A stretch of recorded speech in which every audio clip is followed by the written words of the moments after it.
UNazaretha ke inkolo ekaThixo uShembe afika nayo emhlabeni. Uma ungumlandeli wokuNazaretha ulandela inkolo uJehova akhuluma ngayo afuna ukwakha isizwe sikaNkulunkulu. uShembe lo okhona la ezweni lakithi wasuka la kwaZulu eBabanangu eyindoda nje yomuzi wakhe, kodwa kwafika umoya kuye kaJehova ukumzazela uthi Mzazela suka kulelizwe uye ngaseyintabeni zokhahlamba ngoba kulelizwe ngizoveza inkosi enolaka. Balaleli bohlelo, inkosi okuthiwa uShaka kaShayeki usibagojele ngale kwentaba wayengakabi khona emhlabeni, kodwa kwakuyimihla kasenza ngakhona esuka uMzazela enyukela le eyintabeni zokhahlamba. Uthi-ke uJehova, ngoba okhalweni lakho kunabaprofethi bami abayosindisa isizwe engisithandileyo nengisikhethileyo, ngakho-ke ngeke uhlale la, uyofika ungakhele khona uNazaretha. Nempela uMzazela wafika koNtabamhlophe, wafike wakha khona umuzi wakhe, wahlala khona waze wakhula waba nesizwe khona njengoba wayevele enesizwe. uMzazela kwakuyindoda okwakuthi makukhona umuntu owayonile ngapha ezweni lakithi kwaZulu athathwe ayiswe khona kuthiwa akayokhokhelwa ukuze abe umuntu. Ngakho-ke uma esefikile akha uNazaretha uShembe walalelwa izihlahla, walalelwa imimoya, walalelwa yiyona yonke into, kodwa siza endabeni yokuba khona kaBhombela isitimela samaMpondo.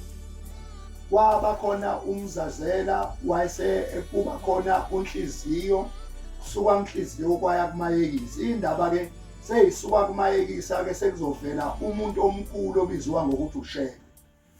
Lo muntu kuthiwa uShembe umama wakhe okwakuthiwa uSitheya wakaHadebe owayezalwa yinduna enkulu yasemaHlutshini okwakuthiwa uMalindi wakaMthimkhulu yenkosi yamaHlubi. Wasuka uNhliziyo okuyise kaMayekisa wabona intombi yakwaHadebe, wathi wayakhona wasecela kumntanakhe ukuthi mntanami kunentombi ekhuluma noMayekisa, kunentombi yakwaHadebe engiyibonile, angazi noma ungathandani kube umalukazana wami. Uthi-ke uMayekisa ekhuluma noNhliziyo uyise, uthi baba mayithandwe nguwe nami ngiyayithanda. Indaba isuka kanjalo ezweni lakithi, uma into ithandwe ubaba wakho nawe kufanele uyithande yona. Kuthiwa-ke indoda eyiNhliziyo yasuka yathatha yawelela emzini wakaMalindi kaMthimkhulu, yafika emfuleni yacosha amatshe ayisithupha yayokhuluma ngalamatshe kuMalindi uMthimkhulu. Uthi-ke uMalindi, Shembe yini kwenze njani? Uthi-ke uNhliziyo, cha ngibone imbali lapha ekhaya kwakho, ngiyayifuna ukuthi iyongakhela umuzi. Yiphi leyo mbali na? Yashiwo leyo mbali leyo ezokwakha umuzi, yayisiyabizwa futhi nayo. Kwabuziwa, hawu uyabazi laba abantu baba? Ngiyabazi abakwaShembe. Manje bazocela bokuthi kube nesihlobo esihle la ekhaya ngawe, uthini, uyavuma na? Yathi-ke inkosazana emhlophe yakaMthimkhulu yathi baba mawubavuma nami ngiyabavuma. Wasuka lapho-ke ubuhlobo, kanti le ntokazi ivuma lobu buhlobo bakoShembe nje, yona ebuntombini bayo ithe ihamba nezinye iy'ntombi yosika inxema, babona imbali ehlane. Imbali kuleli thempeli, kule nkonzo yakithi eNazaretha iyinto enkulu kakhulu engenakulinganiswa ngalutho, iwubungcwele. Le ntokazi yathi bayosika inxema namanye amakhosazane, babona imbali enhle yayingaziwe ezweni lakubo, bayibona, yayibona kuqala, bathi uma beya kuyona bephambisana, wabona bazoyithatha imbali wayithatha wayidla wayigwinya le mbali, kanti segwinya ubungcwele naye wayengazi ukuthi ugwinya ubungcwele. Kodwa kwezwakala emva kwesikhathi izwi selikhuluma naye. Izwi alikhulumanga kwaJuda naseJerusalema kuphela, kodwa nala ezweni lakithi izwi likhuluma nalentokazi-ke, njengoba uke khulume incwadi kaLuka 1 verse 30, ikhuluma ngokuzalwa kukaKristu. Lana-ke kodwa kwakhulunywa ngendaba yokuzalwa komoya oyingcwele owunyazi lwezulu, kwakuthiwa ubhombela ngalezo y'khathi. Ngakho-ke bantwana bakaNkulunkulu yalandelwa yilo moya kwaze kwahlanganiswa-ke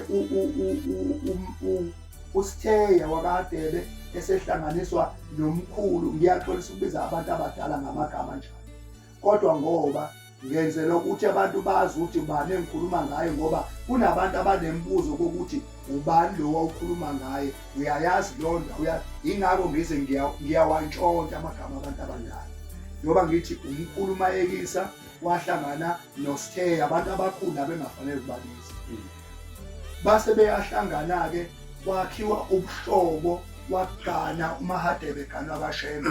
uShembe njengoba waba khona ubhombela, akaze abe umntwana wokuqala, kodwa bakhona abanye abatwana abadlulayo. Kwase kuvela lo moya oyingcwele esiwulandelayo ezweni lakithi, nesifisayo ukuthi bonke abantu bawubone lo moya wobuNazaretha uNkulunkulu afika nawo e-Afrika. Siyabonga.